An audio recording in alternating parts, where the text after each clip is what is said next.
Hi, this is Mark Schwimmer, and now we're going to start, as promised, the first installment of the Home for the Holidays boot camp. You may already be behind enemy lines, you may be in the trenches, and you may already have taken a few hits, but we're going to begin to show you some of the ways that you can avoid the pitfalls that come up in these conversations and these interactions that you have with people who you don't usually spend time with and who you have strong emotional ties with. The first thing I want you to begin to notice for is what's about you and what's not about you.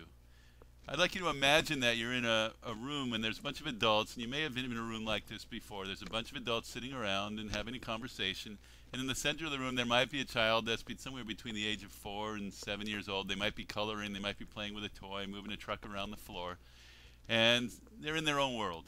And suddenly someone says something, one of the adults says something, and everyone starts to laugh, or the energy level of the room raises and the sound level raises, and suddenly the kid is taken from his reverie, his little world, and becomes aware that he's in the room and there are these other people there, and he'll look around because he thinks in his mind that the reason that they're reacting the way they are, responding the way that they are, is because of something that he did.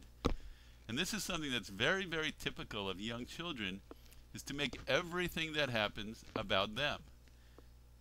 And in these family situations, because you were young and you were a child with many of these people, that's a pattern that comes back continuously. And now this year, I'd like you to make this leap and begin to notice really what's truly about you and what's not about you. So when you begin to hear someone talk about something that's happening to them, it might be about their job, it might be about their health or physical pain, it might be about a relationship that they have, you may think that you're supposed to respond in a particular way, or they're telling you this because they think that it has something to do with you, and they can be as confused about it as you.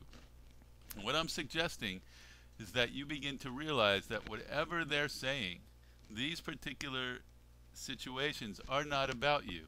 They're their story. They're telling you a story about them that essentially has nothing at all to do with you, other than that you're in the room. In fact, know that if someone else were in the room, they would tell you that story. They would tell that person that story. So I'm going to leave you with this one tip for right now, and there'll be more coming over the next few days, is begin to notice what's about you and what's not about you. What's someone else's story that has nothing to do with you.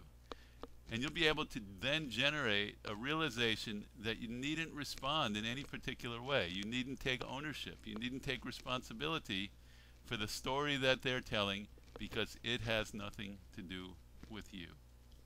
So, first tip, begin to observe what's happening as you have these interactions with other people.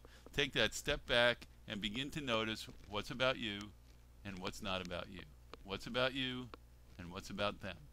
And it works both ways. See you soon.